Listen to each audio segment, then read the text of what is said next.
దేశంలో మహిళలకు చట్టసభలో మూడో వంతు రిజర్వేషన్ కల్పించటం కోసం సీట్ల పెంపు అనే ముసుగులో నరేంద్ర మోదీ ప్రభుత్వము బీజేపీ ఎన్డీఏ ప్రభుత్వము తీసుకొచ్చినటువంటి 3 బిల్లులు, ఒకటి రాజ్యాంగ సవరణ బిల్లు, రెండవదేమో డీలిమిటేషన్కు సంబంధించినటువంటి బిల్లు.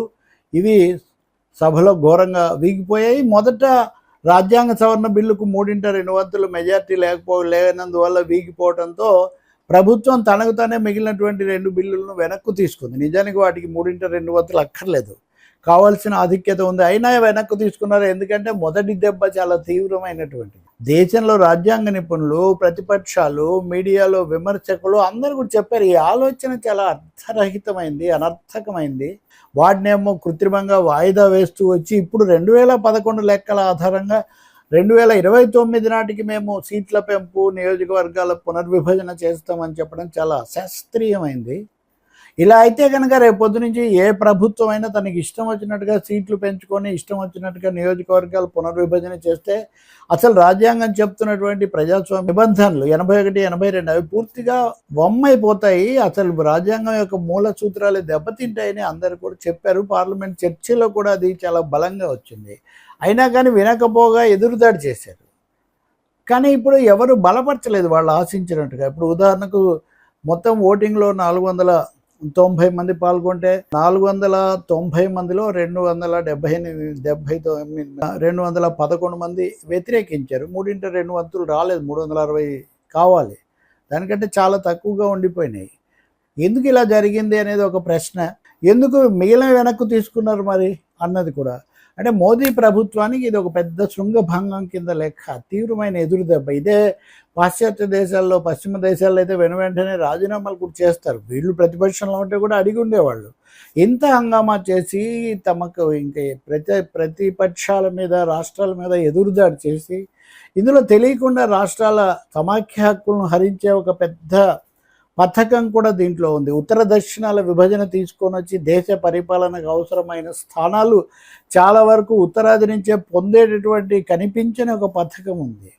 ఇంకొకటి, సీట్లను పునర్విభజించడానికి అధికారం పొందిన తర్వాత తాము గెలిచే అవకాశం ఉన్న స్థానాలనే ఎక్కువ స్థానాలుగా విభజించుకునే అవకాశం కూడా ఇందులో ఆలోచన కూడా పాలక పక్షానికి, బీజేపీకి ఉంది.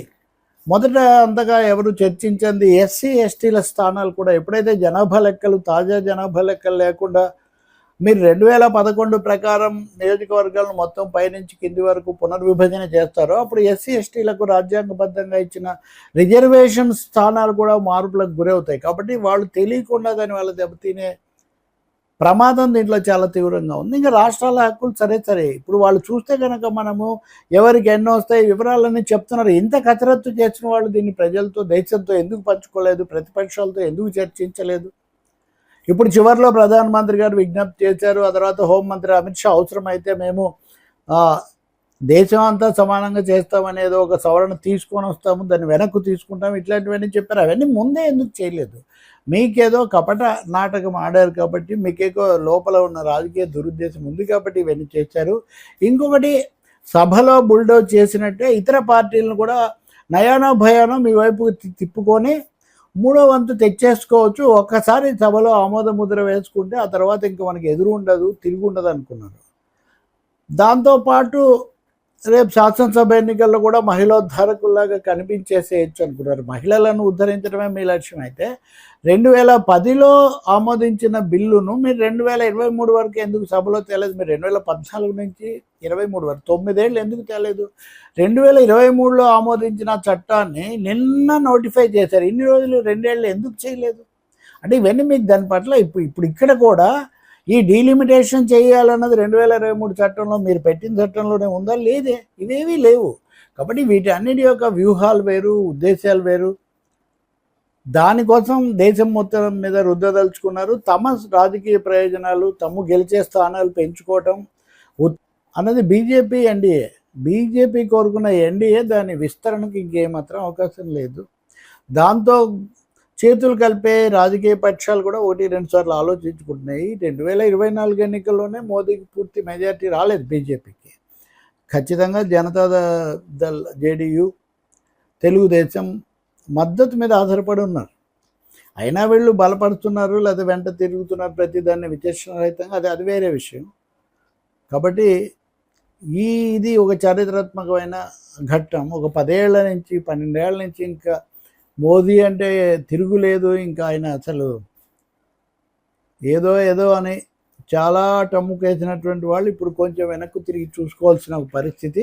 మళ్ళీ దేశ రాజకీయాల్లో ఒక పునఃసమీకరణ, రీఅలైన్మెంట్, అలాగే కొత్త ప్రయత్నాలు, కొత్త ఉద్యమాలు, కొత్త కదలికలు మొదలవుతాయి. బహుశా తమిళనాడు, బెంగాల్ ఎన్నికలు రావాల్సి ఉంది. కేరళ ఎన్నికలు అయిపోయాయి. ఈ ఎన్నికలు జరుగుతాయి అతి త్వరలో. ఈ ఫలితాలతోనే ఈ మార్పు మొదలైతే కూడా మనమేమీ ఆశ్చర్యపోనవసరం లేదు. ఎందుకంటే ఈ రాష్ట్రాల్లో ఎలాగో బీజేపీ గెలవదు. ఆ విధంగా చూస్తే మోదీ హవాకు ఈ ఓటమి పెద్ద గండి అని మనం చెప్పక తప్పదు. ఆయన చుట్టూ అదే పనిగా భజన చేసిన వాళ్ళు కూడా ఒక్కసారి వాస్తవాల్లోకి వచ్చి తమ విధానాన్ని తాము పరిశీలించుకోవాల్సిన అవసరం కూడా ఒకటి ఏర్పడుతుంది. ఇక చివరిది, ఏదేమైనా మనం ఏకపక్షంగా సాగిపోవచ్చు అంటే ఈ దేశంలో అది ఎల్లకాలం సాగదు అని ఎప్పుడూ చెప్తున్నమాట ఈరోజు పార్లమెంట్ సాక్షిగా రుజువైంది. ఇప్పటికి కూడా ఏ ఒక్కరు మహిళా రిజర్వేషన్లకు వ్యతిరేకం కాదు. ప్రభుత్వం చేయదలుచుకుంటే ఇప్పుడు సభలో ఉన్నటువంటి 500 స్థానాల్లోనే మహిళా రిజర్వేషన్లు 500 + 500+, ఈ స్థానాల్లో రిజర్వేషన్ కల్పిస్తే మేము మద్దతు ఇస్తామని అన్ని పార్టీలు చెప్పాయి. ఇవ్వమనండి.